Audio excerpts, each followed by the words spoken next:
What's going on YouTube, and welcome back to another FFS golf video, and today I'm going to help you stop shanking the ball forever. Let's get straight into it. Swag, bitch.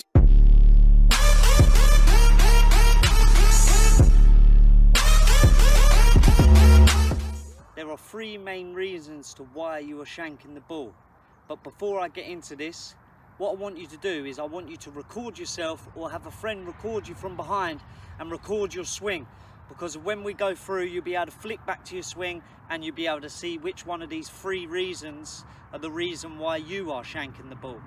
So the first reason to shanking the ball, and the reason why I used to shank the ball, and that reason is when I was coming on my downswing, I was letting my trail heel lift up too early in the swing, which then brings my knee forward, brings my hip forward and brings my hand forwards. So even without lifting the club up, if I was to just lift my trail heel up, you will be able to see that the club moves forwards without doing anything. And from a side on view it looks like this.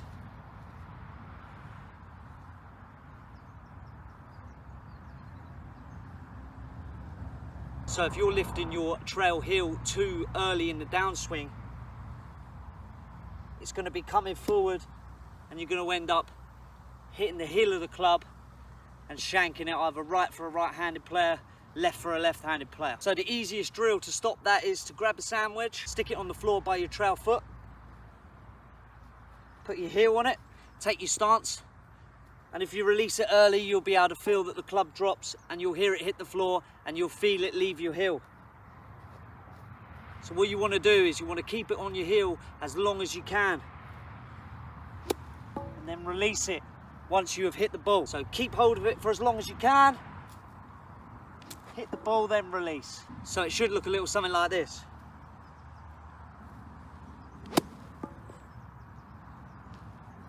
I felt that stayed underneath my heel the whole way through. Once I made connection, then the heel could come up into your finished position.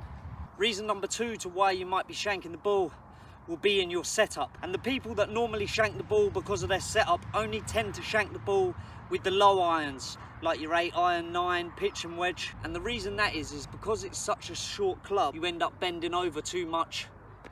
The front part of your body is too much over the front of your toes. All your weight tends to be in the front of your feet. And then when you come down on your downswing, you tend to lean forward. And obviously, again, leaning forward brings the club head forward, and then you're going to end up hitting the heel of the club and you're going to shank it. So from a side on view, if I don't even swing and I just lean forwards, you can see the club is moving. You tend to see the people that put too much weight on the forward will look like this at setup. The line of their chest will be behind the ball and their weight will be feeling like it's all over their toes. And you'll typically see when someone does that, on the downswing they tend to have so much weight forward that everything comes forward and they're going to end up shanking it. And the drill I've got to prevent that from happening would be mainly your setup. Coming to the ball, even if it's a shorter club like this, which is just a pitch and wedge, you should have it lined up with the ball. You should feel like your hips are being pushed back into a position where you feel like most of your weight is in the middle of your feet, about where your laces are. Then if you can imagine the ball being here, you want your chest to also be pointing over the ball and not under the ball. So your setup should look like this. So you're nice and straight, chest is over the ball, and you can feel the weight in the middle of your feet. Also, for people who struggle with leaning forwards, who shank the ball, once you've got the setup feeling like this, I want you to also have the feeling of when you've finished your swing to feel like the weight is on your lead heel. So I want you to have your position, and then when you swing I want you to feel like the weight ends on your lead heel and not on your lead toe, pushing you forward. So it should look a little something like this. And I felt like there that I finished with all my weight on my lead heel, and that's going to prevent me from leaning forwards into the shot. On to the third reason why people are shanking the ball, is the most obvious reason, is that on your downswing you're coming too much over the top and hitting the heel on the way through. So it would look something like this. I know it's a bit over exaggerated, but it would be something along the lines of coming right over the top and hitting the heel on the follow through. The best drill that I've found to prevent that from happening is to put your trail leg back about 1.5 feet. Take your setup and swing, and you'll find from there that it's pretty much impossible to swing over because you're going to fall forwards. So to stay backwards, you're going to have to swing on an in to out path. So what I want you to do is I want you to put your trail foot back a little bit, take your stance. You don't need to hit a ball yet, but I just want you to get the feel of it coming in to out, in to out, like so. And then once you're feeling comfortable with that, you can bring your foot forward a little bit more, in to out,